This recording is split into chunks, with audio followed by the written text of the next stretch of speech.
siapa yang dia taat kepada Allah dan Rasulnya, dia akan mendapatkan kemenangan yang besar. Bukankah itu tujuan kita untuk beribadah di bulan Ramadan, agar kita mendapatkan kemenangan yang besar?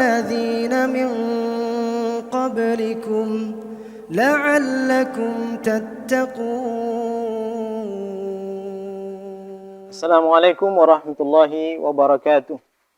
Innal hamdalillah nahmaduhu wa nasta'inuhu wa nastaghfiruh wa na'udzu billahi min shururi anfusina wa sayyiati a'malina. May yahdihillahu fala mudilla lahu wa may yudlil fala hadiya lahu.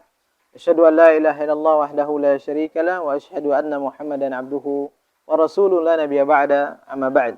Kaum muslimin dan muslimat dimanapun antum semua berada, sesungguhnya Allah Subhanahu wa taala telah melarang kita dari melakukan perbuatan dosa-dosa besar. Dan di antara perbuatan dosa besar yang sering terjadi di masyarakat kita adalah bentuk sihir. Nabi kita Muhammad sallallahu alaihi wasallam sudah mengingatkan kepada kita semuanya, "Istanibu sab'atu minal mubiqat." Jauhkanlah oleh kalian 7 perkara yang menghancurkan. Di antaranya adalah as-sihir, yaitu perbuatan sihir. Bahkan Allah Subhanahu wa taala sudah menyebutkan di dalam Al-Qur'anul Karim.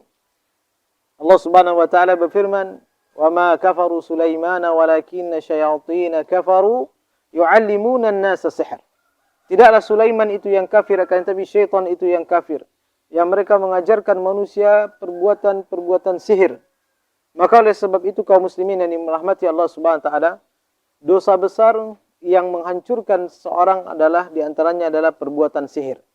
Oleh sebab itu perbuatan sihir ini dilaknat oleh Allah Subhanahu wa taala. Dan perbuatan sihir ini wajib untuk diberikan hukuman kepada para pelakunya. Nabi sallallahu alaihi wasallam menyebutkan hukmus sahir darba bisayf, bahwa hukum bagi orang yang penyihir atau melakukan praktek sihir adalah dipenggal lehernya dengan pedang. Maksudnya dihukum mati. Disebabkan apa? Disebabkan kerusakan-kerusakan yang ditimbulkan oleh para tukang sihir ini.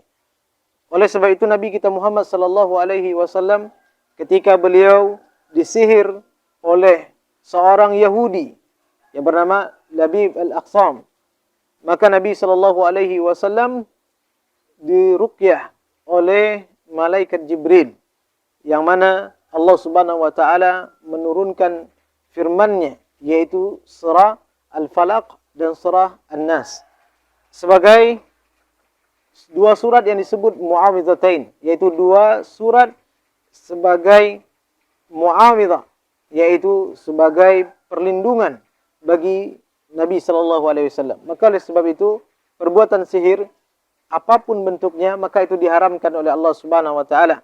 Dan sihir itu berbagai macam. Ada sihir yang menjadikan seorang condong kepada sesuatu. Ada sihir yang menjadikan seseorang berpaling dari sesuatu. Ada sihir yang menebarkan penyakit. Ada juga sihir yang bahkan menghilangkan nyawa manusia, yaitu membunuh, menyakiti, memudaratkan orang lain. Maka oleh sebab itu perbuatan sihir ini diharamkan di dalam Islam.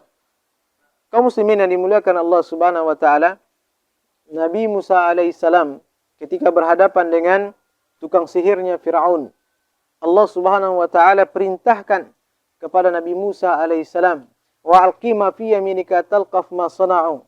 Innama sana'u kaidu sahir wa la yuflihu sahiru haitsu ata."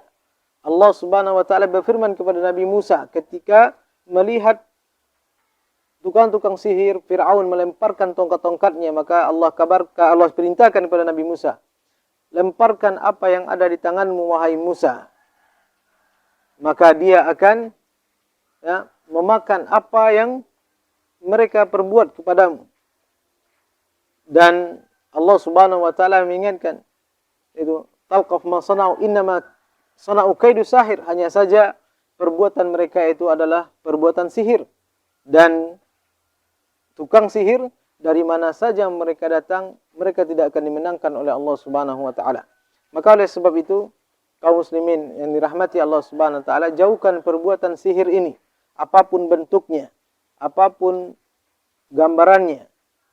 Apakah itu dengan datang kepada dukun ataupun datang kepada tempat-tempat keramat kemudian memuja syaitan, melakukan pesugihan dan yang lainnya, maka jauhkanlah perbuatan tersebut, karena ini adalah sesuatu yang diharamkan oleh Allah Subhanahu wa taala, dan perbuatan sihir adalah perbuatan yang Allah Subhanahu wa taala laknat pelakunya, dan Allah Subhanahu wa taala berikan azab yang sangat keras kepada para pelakunya, karena ini adalah termasuk kesyirikan.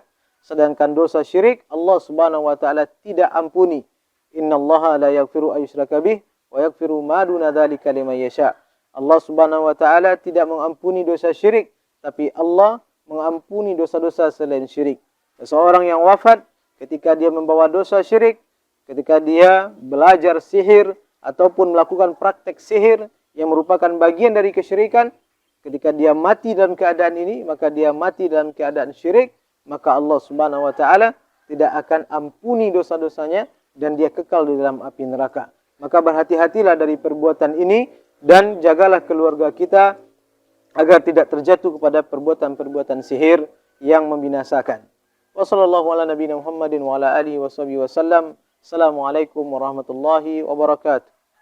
Siapa yang dia taat kepada Allah dan Rasulnya, dia akan mendapatkan kemenangan yang besar. Bukankah itu tujuan kita untuk beribadah di bulan Ramadan, agar kita mendapatkan kemenangan yang besar? لعلكم تتقون